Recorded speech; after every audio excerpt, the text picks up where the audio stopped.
El relato bíblico de Israel saliendo desde Egipto y su camino hacia la tierra prometida ha sido motivo e inspiración para muchos movimientos cristianos. Uno de estos, por ejemplo, es la historia de José María Morelos, uno de los líderes del pueblo mexicano en su lucha por la emancipación de México en comienzos del siglo pasado. Morelos estaba convencido que la historia de Israel y Moisés se repetía con el pueblo mexicano que luchaba por su emancipación de la hegemonía española. Otro ejemplo es Martin Luther King en su lucha por la emancipación de los negros en los Estados Unidos, ya que comparó las fuerzas del racismo con el ejército del faraón en Egipto. También la teología de la liberación del Éxodo es un tema muy querido, por lo cual Enrique Dussel, en su estudio Ética Comunitaria, con sus siglas EC, lo ha convertido en el modelo básico de su concepto ético. Ahora bien, hay una serie de problemas que se dan por la interpretación de este relato bíblico en discursos o en situaciones de contexto político-social. El problema de la identificación con el pueblo de Israel no solamente es cuando una comunidad se quiere liberar de sus opresores, sino que también estos mismos se vuelven una nueva opresora, en este caso con otras nuevas víctimas. El problema es justamente que la relectura del Éxodo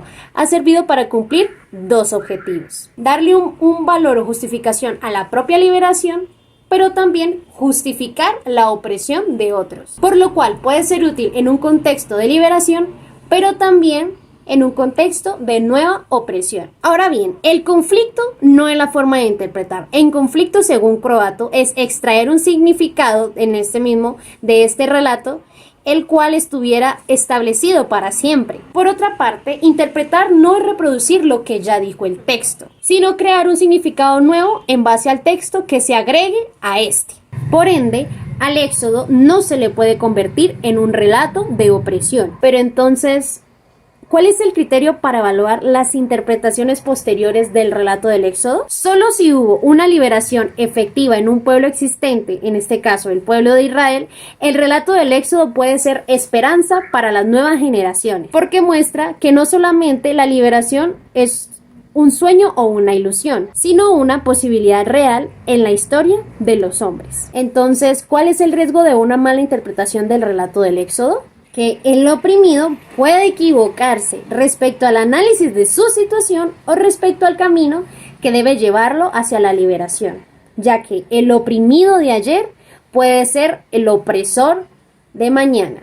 Para que una reinterpretación del Éxodo agregue significado al texto original, debe contar con una condición muy importante: debe hacer justicia al relato original. En pocas palabras, debe continuar el mensaje liberador del texto original. Pero ¿por qué decidimos comparar nuestras condiciones históricas o sociales de nuestra situación con esta especie de relatos, en este caso el relato bíblico del Éxodo? Bueno, a este fenómeno los cristianos solemos apelar a relatos, textos o modelos bíblicos y aplicarlos a nuestra condición propia o situación histórica, y en muchos de los casos a estrategias políticas para legitimar religiosamente esa situación o estrategia. Bueno, y ahora, ¿cuál es el problema de que una comunidad específica se identifique con la situación de Israel en el Éxodo? Resulta que hay varios grupos religiosos que creen en el exclusivismo e interpretan este relato a su favor o a su manera de entender, por el cual el mundo en el que ellos viven es totalmente malo y perverso, y los que están dentro de este grupo religioso son los únicos que obedecen a Dios. En consecuencia, todos los que están por fuera de este grupo o esta denominación son rechazados y considerados como gente perversa o gente del mundo. Y hacia adentro rigen severas exigencias respecto a la doctrina de fe y a la experiencia de vida o a la forma en la que viven la vida. Para Enrique Dussel, la moral en el concepto de él es la conducta equivocada o represiva, mientras que la ética es una conducta nueva y liberadora.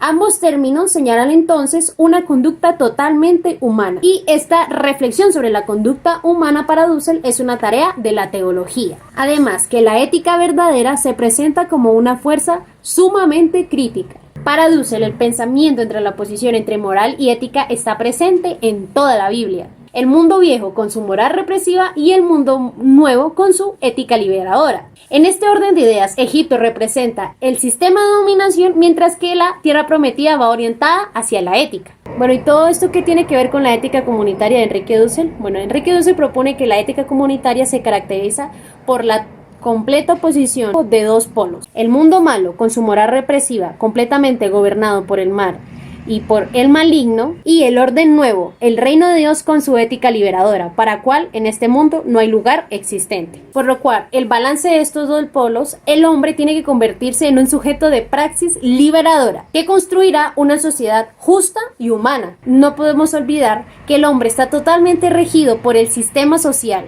por el cual se encuentra oprimido y por lo cual este es antiliberador. Es por esto que la fe cristiana viene a jugar un rol muy importante, ya que informa a los hombres, cristianos o no, de la verdadera ética liberadora, que es la ética del Evangelio, que si bien estuvo presente con los profetas, pero esta ética se consolida mejor con Jesús. En esto, Dussel piensa que sin el conocimiento del Evangelio, que es la fuente de la fe cristiana, no se puede llegar al conocimiento de la fe y de la ética liberadora, ya que para llegar a ella, sí o sí, se necesita de la fe cristiana. Pero bueno, ¿qué lugar ocupa la Biblia? Bueno, para Dussel encontramos en la Biblia los grandes principios éticos en los que está fundamentada toda moral. Dussel también afirma que la ética y la moral no se pueden correlacionar si no hay una revelación de Dios hacia el hombre y si el hombre no es testigo y cree en esta. Finalmente, Dussel construye su teología sobre el relato bíblico del Éxodo y cómo este ha inspirado a tantos cristianos en diferentes épocas y etapas de la historia. En conclusión, no olvidemos que el relato del Éxodo no es un modelo sociológico y ni mucho menos es una teoría científica que nos explique por qué y cómo funciona nuestra sociedad. En cambio, el relato del Éxodo es un testimonio sobre ciertos acontecimientos liberadores sucedidos en una situación y tiempo específico. En este caso, el pueblo de Israel y Egipto. Finalmente, la propuesta de este autor, que hace una crítica sobre la ética social de Enrique Dussel y la teología y cómo la basa sobre el Éxodo, es lo siguiente. El Éxodo no es una norma para seguir, sino una esperanza para vivir. Es un testimonio de esperanza y su recuerdo mantiene viva esa esperanza hasta en las situaciones más represivas. Pero de ninguna manera el relato del Éxodo puede reemplazar nuestro trabajo de análisis sociopolítico ni la discusión sobre las posibles estrategias a seguir. Y entonces, el Éxodo, la interpretación que tengas sobre él, qué aporta a tu vida, a tu realidad social y qué aportas tú con esa interpretación y el estudio. Muchas gracias.